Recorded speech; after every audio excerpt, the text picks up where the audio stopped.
सो problem है हमारे पास जी homogeneous equation of degree n। Question है find the area of the region bounded by 10x square minus xy minus 21 y square is equal to 0 and x plus y plus 1 is equal to 0। अब देखिए इस सवाल के अंदर reason bounded, अब bound कब होता है रीजन, जब जाहिर है अगर ये स्ट्रेट लाइन को जाहिर कर रही है तो ये तो सेकंड डिग्री इक्वेशन है, तो ये किस चीज को जाहिर कर रही है, ठीक है। जैसे हमने होमोजीनियस इक्वेशन के अंदर पढ़ा था कि जो इस तरह की इक्वेशन होगी, किस तरह की, a x square plus 2h xy plus b y square is equal to 0। ये किस तरह की इक्वेशन होगी, ये दो स्ट्रेट लाइन इक्वेशन की जॉइंट इक्वेशन है, यानी इसके अंदर दो स्ट्रेट लाइन की इक्वेशन का प्रोडक्ट है जिसको आप जॉइंट इक्वेशन कह रहे हैं, और वो दोनों ओरिजिन से पास करती हैं, दोनों ओरिजिन से पास करती हैं। इसका मतलब है कि अब बात समझ आती है, क्योंकि अगर ये दो लाइंस होती तो दो लाइन से तो आपके पास बाउंडेड रीजन नहीं बनता, ठीक है। देखें दो लाइन से तो हमारे पास बाउंडेड रीजन नहीं बन रहा, इसका मतलब है कोई थर्ड लाइन है जो कि बाउंडेड रीजन बनाती है, जो कि थर्ड लाइन है जो बाउंडेड रीजन बनाती है। तो एक लाइन तो ये होगी, इसका मतलब है ये जो है ये जॉइंट इक्वेशन है दो स्ट्रेट लाइंस की, इकट्ठी इक्वेशन है दो स्ट्रेट लाइंस की, ठीक है, जिसको आप homogeneous equation of degree n कह रहे हैं, ठीक है। चलें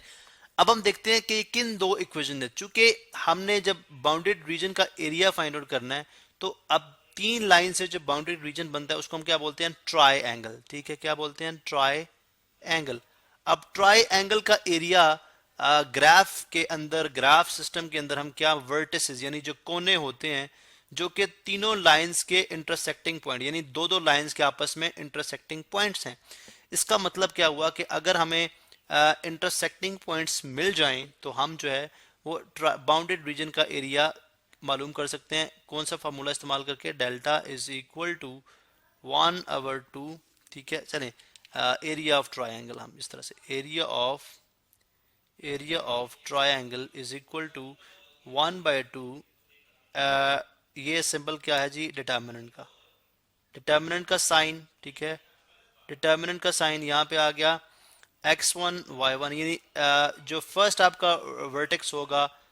ठीक है, उसका एब्सिसा और उसका ऑर्डिनेट, फिर सेकंड पॉइंट का एब्सिसा और सेकंड पॉइंट का ऑर्डिनेट, और ये 1, फिर थर्ड पॉइंट का एब्सिसा और थर्ड पॉइंट का ऑर्डिनेट, ठीक है, और फिर 1। तो आप ये फार्मूला इस्तेमाल करके हम एरिया ऑफ उस ट्रायंगल या बाउंड्री रीजन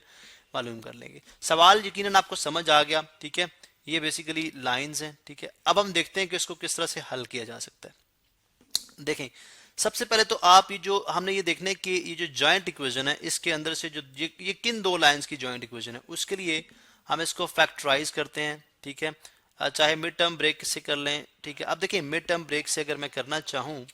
तो ये फर्स्ट टर्म और लास्ट टर्म का प्रोडक्ट कितना आता है, 10 मल्टीप्लाई बाय 21 बनता है माइनस 210, प्रोडक्ट आता है -210, -210 क्यों, क्योंकि नेगेटिव है, ये पॉजिटिव है, -210 एक्स स्क्वेयर और वाई स्क्वेयर। जबकि सम कितना है मेरे पास, सम तो मेरे पास कितना है, -xy ही है, -xy ही है। अब क्या फैक्टर्स बन सकते हैं, फैक्टर्स के बन जाएंगे -15x प्लस 14y। अब मैंने -15 यानी 15 को माइनस क्यों रखा, बिकॉज हमारे पास -1x है, हमारे पास क्या है, -1xy, ठीक है। अब अगर आप देखें तो इसका मतलब है इसकी जगह मैं -xy की जगह मैं लिखूंगा -15x प्लस 14xy। चल मैं इसको यहां से अगर मैं रिमूव कर दूं तो हम देख सकते हैं जी हमारे पास क्या चीज आ रही है, 10x square -15xy plus 14xy minus 21y square is equal to 0, ठीक है। अब यहां से आप कॉमन ले लें, जाहिर है इसमें 10 को 10 2 मल्टीप्लाई 5 भी लिखा जा सकता है, 15 को 5 मल्टीप्लाई 3 लिखा जा सकता है। तो इसका मतलब है 5 और x, देखें 5 इसमें भी है, 5 इसमें भी है, x इसमें भी है, x इसमें भी है, तो 5x कॉमन लिया जा सकता है, 5x कॉमन, 5x कॉमन आ गया, पीछे हमारे पास क्या रह गया, 2x माइनस 3y और प्लस 7y, 7 चूंकि 14 को 7 मल्टीप्लाई बाय 2 और 21 को 7 मल्टीप्लाई बाय 3 लिखा जा सकता है। तो 7y कॉमन ले लिया बिकॉज y इसमें भी है, y इसमें भी है, पीछे रह गया 2x माइनस 3y। ठीक है, अब 2x माइनस 3y कॉमन आ गया, 2x माइनस 3y कॉमन आ गया, ठीक है, इज इक्वल टू 0 है, सॉरी, ठीक है, 2x माइनस 3y कॉमन आ गया इज इक्वल टू सॉरी, ये अगर कॉमन ले लिया जाए तो यहाँ पे क्या रह जाएगा 5x plus 7y, 5x plus 7y is equal to 0, ठीक है, इज इक्वल टू 0। अब हमारे पास देखें ये अगर इन दोनों का प्रोडक्ट अगर 0 के इक्वल है, यानी दोनों का हासिल ज़रब अगर 0 है, तो इसका मतलब क्या हुआ, या ये 0 के इक्वल है या ये 0 के इक्वल है। तो मैं लिखूंगा ईदर, यानी या ईदर मीन या 2x माइनस 3y इज इक्वल टू 0 और 5x plus 7y is equal to 0, ठीक है। लिहाजा अब मैं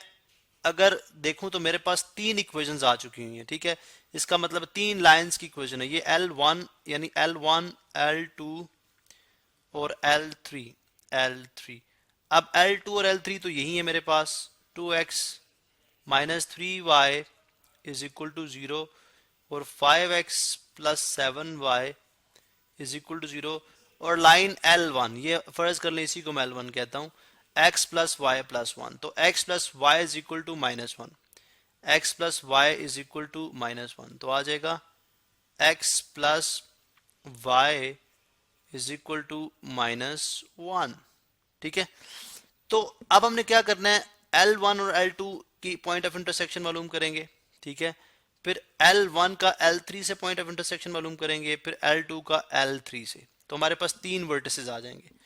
3 वर्टिसेस आ जाएंगे। अगर आप इसको ग्राफ पे ड्रॉ करें तो तब भी आपको आइडिया हो जाएगा कि पॉइंट्स कौन कौन से होंगे। चलें, हमने तो चूंकि इसको अलजेब्रिकली सॉल्व करना है, तो हम क्या करते हैं, एक बात तो क्लियर है, L2 और L3 का जो पॉइंट ऑफ इंटरसेक्शन है, पहले मैं लिखता हूं point of intersection, point of intersection of L2 and L3, वो क्या होगा 0 0, वो क्या होगा इज, हम यहां पे लिखते हैं रेड कलर के साथ 0 0। क्यों मैंने लिख दिया 0 0, क्योंकि देखें जो जॉइंट इक्वेशन है वो दो स्ट्रेट लाइंस के लिए होती है जो कि ओरिजिन से पास करती हैं, ठीक है, यानी अगर ये मेरे पास x एक्सिस है, ये मेरे पास y एक्सिस है, तो अगर एक लाइन ऐसे गुजारी है, ठीक है, तो दूसरी लाइन भी मैं अंदाजन मैं वैसे ही ड्रॉ कर रहा हूं, एक डमी है ये मेरे पास, ठीक है, तो ये दोनों ओरिजिन से ही पास कर, इसका मतलब है जहां पे दो लाइंस इंटरसेक्ट कर रही हैं वो पॉइंट ऑफ ओरिजिन है। क्यों, बिकॉज इसमें इंटरसेप्ट नहीं है। अगर आप इसको slope intercept y is equal to mx plus c की फॉर्म में लिखें तो आपको अंदाजा होगा कि यहाँ पे इंटरसेप्ट नहीं है, ठीक है, देखें इज इक्वल टू 0 है, यहाँ पे भी इज इक्वल टू 0 है, इसका मतलब इंटरसेप्ट 0 है, तो इसका मतलब दोनों ओरिजिन से पास कर रही हैं, यही इनका पॉइंट ऑफ इंटरसेक्शन है। जबकि L1 और L2 का, यानी L1 और L2 का पॉइंट ऑफ इंटरसेक्शन मालूम करेंगे फिर L1 का L3 के साथ। अब इस वीडियो को हम कंटिन्यू करते हैं नेक्स्ट लेक्चर के अंदर और देखते हैं कि हम इनके पॉइंट ऑफ इंटरसेक्शन कैसे मालूम कर सकते हैं।